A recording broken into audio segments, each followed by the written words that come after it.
Kembali lagi liputan dari kandang horor penuh honor. Salam sejahtera bagi semua.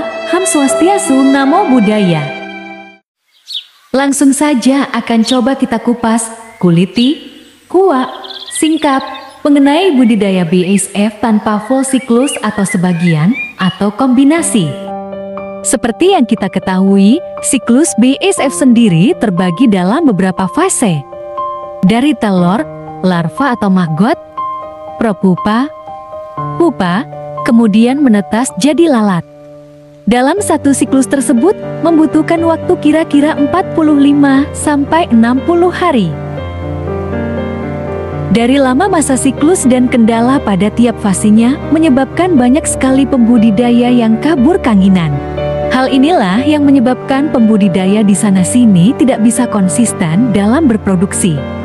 Dari hal tersebut maka muncul solusi dan sudah mulai banyak yang menjalankan dengan sistem siklus sebagian atau kombinasi untuk mengatasi siklus atau produksi agar lebih stabil. Karena siklus akan selalu mempengaruhi hasil produksi. Lantas bagaimana sistem atau caranya? Untuk yang berfokus pada produksi maggot fresh bisa dengan tetap membuat siklus full dikombinasi dengan pembelian telur menyesuaikan target produksi harian atau mingguan. Atau bisa pula tanpa membuat siklus lalat dan untuk pasokan telur bekerja sama dengan pihak lain.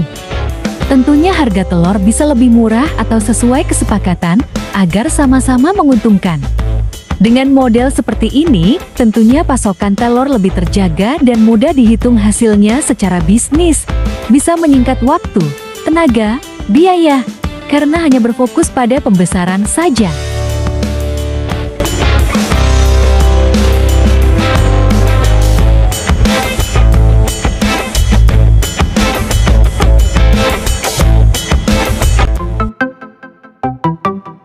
Untuk yang produksi indukan atau telur, bisa dengan bekerja sama pemain maggot fresh untuk mendapatkan pasokan bahan indukan, baik maggot ataupun prepupa sebagai bakal lalat. Tentunya bahan indukan harus yang berkualitas baik, agar nantinya hasil produksi telur pun sesuai standar pada umumnya. Pembudidaya jadi lebih bisa berfokus pada produksi telur dan penanganan kendala serta tantangan yang sangat banyak pada fase ini.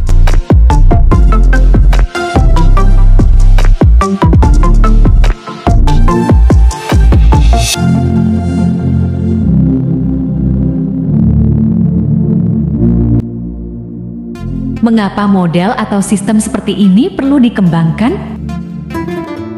Seperti yang sudah kita ketahui, lalat BASF sangat membutuhkan banyak panas matahari secara alami untuk proses perkawinan.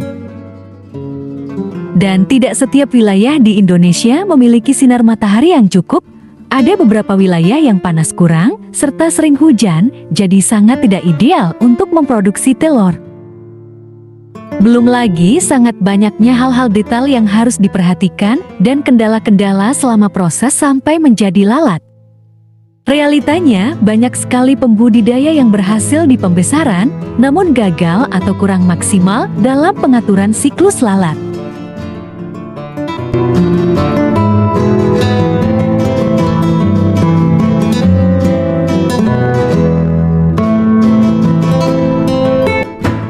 Untuk pembesaran maggot, hampir semua wilayah di Indonesia bisa, karena faktor kunci dari pembesaran adalah kualitas pakan. Dan tentunya pengalaman si pelaku budidaya dalam mengatur komposisi maupun cara mendapatkan pakan.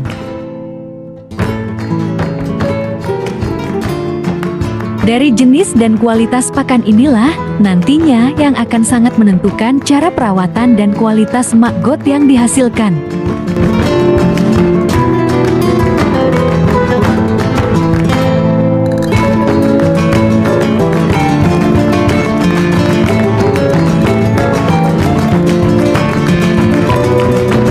Contoh dari penerapan sistem siklus setengah atau kombinasi gimana sih?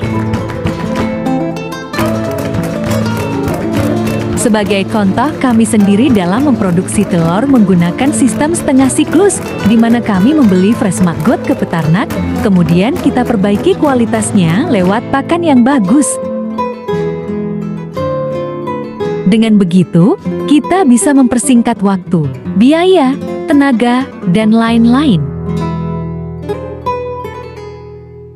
Di sisi lain pun akan lebih saling menguntungkan, karena kita membeli maggot dengan harga di atas rata-rata khusus untuk indukan. Sistem seperti ini sudah kita jalankan hampir sekitar 3 tahun dan terbukti bisa memproduksi lebih stabil dan harga lebih murah. Inovasi dalam cara budidaya maupun pola bisnis harus terus dikembangkan agar para pelaku nantinya bisa mendapatkan hasil baik manfaat maupun secara ekonomi. Demikian tadi pandangan dan penerapan kita dalam sistem siklus setengah atau kombinasi, mungkin bisa untuk dijadikan referensi atau perbandingan untuk menemukan pola yang pas pada masing-masing peternak. Salam ternak BASF keren, UMKM Banyumas, bangga papringan, sampai jumpa.